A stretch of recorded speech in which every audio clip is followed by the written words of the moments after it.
Sunday की फुर्सत वाली दोपहर हो चुकी थी। अब जाकर मिनी का नहाना धोना निपटा था। बाथरूम से हाथ में धुले कपड़ों की बाल्टी लिए सीधे छत पर जा पहुंची कपड़े सुखाने। कंधे पर पड़े तौलिए को पहले तार पर डाला और फिर बेफिक्री से बाल्टी से कपड़े निकालने के लिए झुकी तो अचानक एक पल को नजरें छत के दूसरे छोर पर बैठे बाबू चाचा पर पड़ी। मगर चाचा की नजरें तो कहीं और ही थी।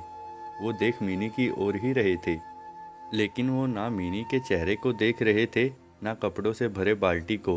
बाबू चाचा की नज़रों ने तो मिनी को अपने सीने पर दुपट्टा तलाशने को मजबूर कर दिया।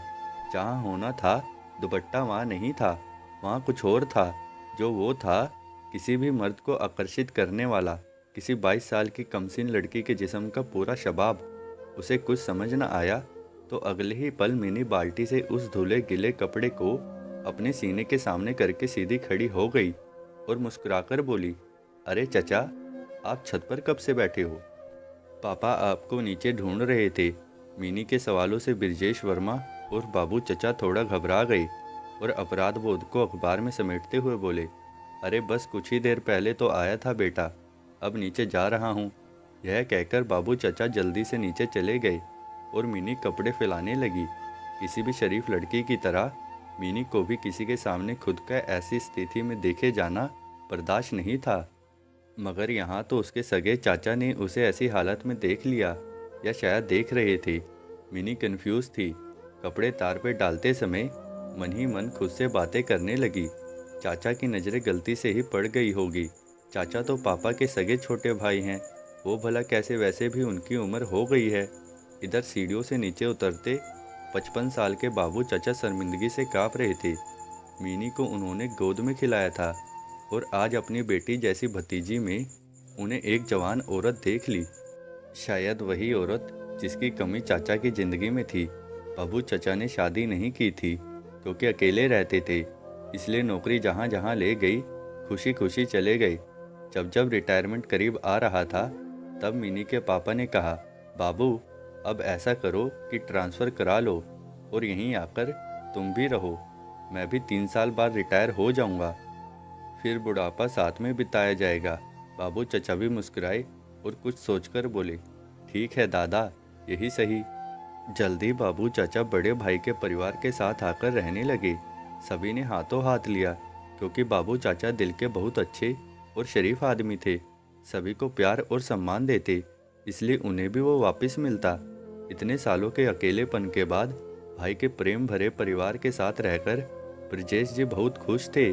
वैसे अकेलापन खुद चाचा ने अपने गले टांग लिया था, या यूँ कहा जाए कि हालात ऐसे बने कि उनके सर मड़ गया। हुआ यूँ कि जिससे शादी करना चाहते थे उससे हुई नहीं। फिर कुछ साल दुख और खिज में शादी के ख्याल को भी दिमाग में आने नहीं दिया। कोई प्रपोजल लाए तो भी भड़क जाते। मगर कुछ समय बाद दफ्तर की हमाइशों ने एहसास कराया कि ज़िंदगी के सफ़र काटने के लिए किसी हम सफ़र की ज़रूरत होती ही है। लेकिन जब इस बात का एहसास हुआ तब उम्र ऐसी हो चली थी कि किसी हम सफ़र का मिलना आसान नहीं था। क्योंकि बाबू चचा स्वभाव से संकोची और सीधे थे, इसलिए घर में भी कभी किसी को कुछ बता ना पाई। घर वालों को भी लगा कि क्या फ़ायदा इनकी शादी के बारे में सोचकर, क्योंकि इन्हें तो वैसे भी करनी ही नहीं शादी। कुल मिलाकर कुछ किस्मत और कुछ अपने बनाए हालातों के चलते बाबू चाचा अपने जीवन में इस कमी को चुपचाप झेलते रहे। क्योंकि वो नहीं तो कोई नहीं वाली मोहब्बत की चादर सालों ओढ़े रहे। और स्वभाव से शर्मीले और शरीफ थे ब्रजेश जी। अपने शरीर की प्यास को बिना शादी के बुझाने की कभी हिम्मत भी नहीं कर पाए।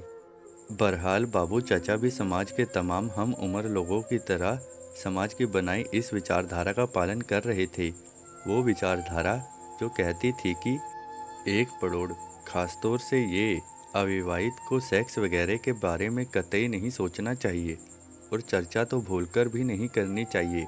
और कहीं गलती से इस प्यास को बुझाने की कोशिश कर ली तो चरित्रहीन का दाग जिंदगी भर झेलिए। दूसरे शब्दों में कहा जाए तो बाबू चाचा अपनी बदकिरदारी की तोहमत से अपना दामन बचाते बचाते खुद को अंदर से रोज मारते थे, क्योंकि समाज ने उनसे उनके अपने शरीर की ज़रूरतों को पूरा करने का हक छीन लिया था। बेटा, मेरा फ़ोन तो ज़रा देखो, बार बार हैंग हो जाता है। बाबू चचा ने दफ्तर से घर आकर मिनी को अपना फ़ोन बढ़ाते हुए कहा। फ़ोन पर फ़ौरन उंगलियां फेरते हुए मिनी फ़ोन ठीक करने की कोशिश करने लगी। इस सब के बीच उसने नोटिस किया कि चाचा के फ़ोन से पोर्न साइट और वीडियोज़ देखी गई है। ये देख मिनी घबरा गई, क्योंकि आसपास उसके मम्मी पापा और चाचा बेफिक्री से शाम की चाय पी रही थी। वो कुछ बोल ही नहीं पाई। कुछ हिचकिचाते हुए चाचा से बोली, आपका फ़ोन कोई और यूज़ करता है क्या चाचा? नहीं तो क्यों, क्या हुआ बेटा? ब्रिजेश जी ने थोड़ा हैरान होकर पूछा। फ़ोन वापस उसके हाथ में देते हुए मिनी बोली, शायद किसी ऐसी वैसी साइट से कोई वायरस आ गया था जिससे फ़ोन हैंग हुआ होगा। ध्यान रखिएगा, जरा कोई अनस्यूटेबल साइट ना देखी जाए इससे। यह बोल मिनी वहाँ से चली गई। उसने कहा कुछ नहीं, लेकिन सब कुछ कह दिया और बब्बू चचा ने बहुत कुछ समझ लिया। एक बार फिर ब्रजेश जी को एक अपराध बोध हुआ। किसी आम फ़ोन यूज़र की तरह उन्हें लगता था कि स्मार्टफोन की स्क्रीन पर जितना दिखता है, उस फ़ोन का भूत, भविष्य और वर्तमान वहीं तक सीमित है। लेकिन स्मार्टफोन में भूत और वर्तमान में भी बहुत कुछ बैकग्राउंड में चलता रहता है, जिसका पता साधारण यूज़र को नहीं चलता। वो समझ गए थे कि मिनी को शायद पता चल गया कि वो कैसी साइड कभी कभार देखते हैं। एक बार फिर से वो मिनी के आगे झेप गए। उधर मिनी फिर कुछ अजीब सा फील कर रही थी। खुद से सवाल किए जा रही थी कि चाचा भला कैसे यह सब देख सकते हैं। यहाँ एक बात और सोचने वाली है कि हम जब किसी को सम्मान देते हैं, तब ये अपेक्षा ना जाने क्यों करते हैं कि जिसे सम्मान दे रहे हैं वो कुछ भी गलत नहीं कर सकता, उससे आदर्श कोई नहीं। क्यों हम किसी इंसान में देवता तलाशते हैं? क्यों हम अपने से बड़ों में आदर्श और अध्यात्मक तलाशते हैं? हम क्यों भूल जाते हैं कि वो सामान्यतः व्यक्ति एक इंसान है?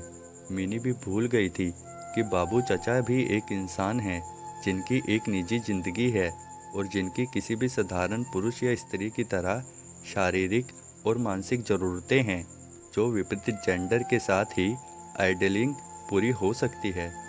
इसी सब उपभोग में वो लगी रही और किसी निष्कर्ष पर नहीं निकल पाई, या शायद उसने निष्कर्ष निकालना ठीक नहीं समझा, क्योंकि जिस भी निष्कर्ष पर वो निकलती उसे पचाना आसान नहीं होता। लेकिन इन सब के बीच मिनी ने चाचा से एक शांत दूरी बना ली, जिसका काफ़ी वक्त तक किसी को एहसास नहीं हुआ। उनके सामने ज़्यादा पढ़ती नहीं और काम से काम रखती। पहले की तरह चाचा के साथ हंसी मजाक बहुत कम हो गई, पर जेज जी भी भाप नहीं पाए कि भतीजी के मन में क्या चल रहा है।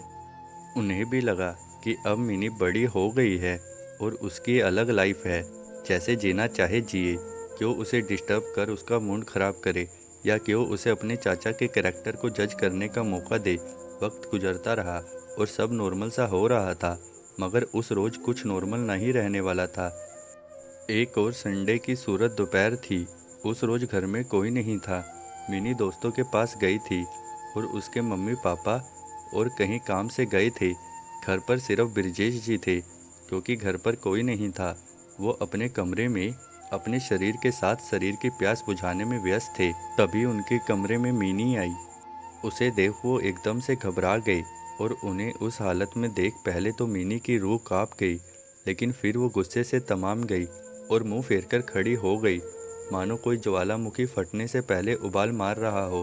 पहले चाचा का उसके खुले सीने को देखना, फिर उसके फ़ोन में पोर्न साइट का हिस्ट्री, और आज यह सीन देखकर मिनी बौखला गई। ब्रिजेश जी शायद कमरे की सिटकनी लगाना भूल गए थे, या शायद बेफिक्र थे, क्योंकि शाम से पहले किसी को भी घर नहीं आना था। मिनी का दोस्तों के साथ कोई प्रोग्राम कैंसिल हो गया, इसलिए वो पहले ही लौट आई। बाबू चचा ने फ़ौरन कपड़े पहने और झपटे से बोले, आई एम सॉरी बेटा, मानो यही सुनने का मिनी को इंतज़ार हो। मुठियाँ बीचते और दांत पीसते हुए बोली, चुप ठरके बुढ़े, आने दो पापा मम्मी को, आज सब बताती हूँ उन्हें। यह कहकर मिनी कमरे से दंदनाती हुई निकल पड़ी। बाबू चचा वहीं कुर्सी पर बेदम बैठ गए। मिनी अपने घर से तमतमाती हुई रत्ना मैम के घर की ओर बढ़ रही थी। रत्ना जी ने मिनी को स्कूल में पढ़ाया था और तभी से मिनी को बहुत प्यार करती थी, और वक्त के साथ साथ मिनी ने भी उनमें अपनी फ्रेंड, फिलोसोफर और गाइड सभी ढूंढ लिए थे। उनका घर पास ही था और जब भी मीनी किसी अच्छे या बुरे दौर से गुजरती, रत्ना मैम को ज़रूर बताती। उस दिन भी कुछ वैसी ही वजह थी। चाचा को जो कुछ उसने कहा, उसके बाद उसे बेहद अजीब लग रहा था। ना अच्छा लग रहा था, ना बुरा। समझ ही नहीं आ रहा था कि क्या हो गया। अपने किए की सही गलत तलाशने की उम्मीद में उसने रत्ना जी के घर की घंटी बजाई।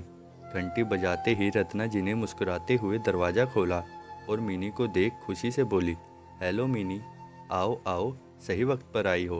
बैठो, साथ खाना खाते हैं। मिनी सिर्फ मुस्कुराई और चुपचाप आकर डाइनिंग टेबल के सामने बैठ गई। पीछे से पुष्पा आंटी आ गई और मिनी से उसका हालचाल पूछते हुए वहीं बगल में बैठ गई। रत्ना मैम अनमैरिड थी और अपनी अनमैरिड सहेली पुष्पा के साथ रहती थी। मिनी पुष्पा मिनी पुष्पा जी से भी कंफर्टेबल थी। दोनों ही उससे बहुत प्यार करती थी। खाना शुरू हुआ और रत्ना जी ने मिनी से पूछा, कैसे आना हुआ। कुछ देर की खामोशी के बाद मिनी ने दोनों को पूरी कहानी सुना दी। इस बीच तीनों ने खाना खा लिया था। रत्ना जी ने मिनी से अकेले में बात करना चाहती थी, इसलिए उन्होंने पुष्पा जी को इशारा किया वहाँ से जाने का। पुष्पा जी समझ गई और तीनों की खाली प्लेट बर्तन ले वहाँ से चली गई। उसके जाने के बाद एक गहरी सांस लेते हुए रत्ना मैम बोली, तो अब मम्मी पापा को ये सब बताओगी। जी हाँ, यही सोचा है। चाचा को बोल के भी तो आई हो। टेबल पर नजरें गड़ाए मिनी बोली, लेकिन बेटा, उन्होंने किया ही क्या है ऐसा। रत्ना जी ने उसका सर हिलाते हुए पूछा। मिनी यह सुनकर चौंक गई। रत्ना जी की ओर देखकर बोली, मैम, बताया तो आपको अभी। मुस्कुराकर रत्ना जी बोली, बेटा, क्या उन्होंने कभी तुम्हारे साथ कोई मिसबिहेव किया, किसी और के साथ किया। मिनी ने ना में गर्दन हिला दी। अब मिनी की पीठ सहलाते हुए रत्ना जी बोली, मेरी बात अब ध्यान से सुनना बेटा। चाचा की भी एक पर्सनल लाइफ है और सेक्स एक ज़रूरत होती है। अगर इस ज़रूरत को पूरा ना किया जाए तो ये समाज में बहुत बुरे रूप में दिखाई देती है। मैं चाचा को डिफेंस नहीं कर रही, लेकिन सिर्फ इतना कहूँगी कि जब तक वो किसी के साथ कोई सेक्सुअल मिसबिहेव या पब्लिक इंडिसियन ना करे, तुम कैसे उन्हें ठरके बुड्ढा जैसा कुछ भी कह सकती हो।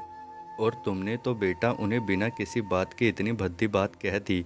तुम्हें कमरे में नोक करके जाना चाहिए था ना। मिनी ने हाँ में अब गर्दन हिलाते हुए मानो अपनी गलती स्वीकार ली।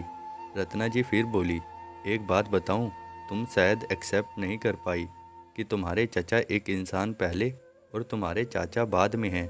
इस बात पर बेटा, मैं तुम्हें आज एक और सच बताती हूँ। तुम मुझे भी बहुत इज्जत देती हो, प्यार करती हो, शायद अपने चाचा से ज़्यादा। तो बेटा, आज मैं तुम्हें ये बताती हूँ कि सेक्स की कमी मेरे और पुष्पा के जीवन में भी है।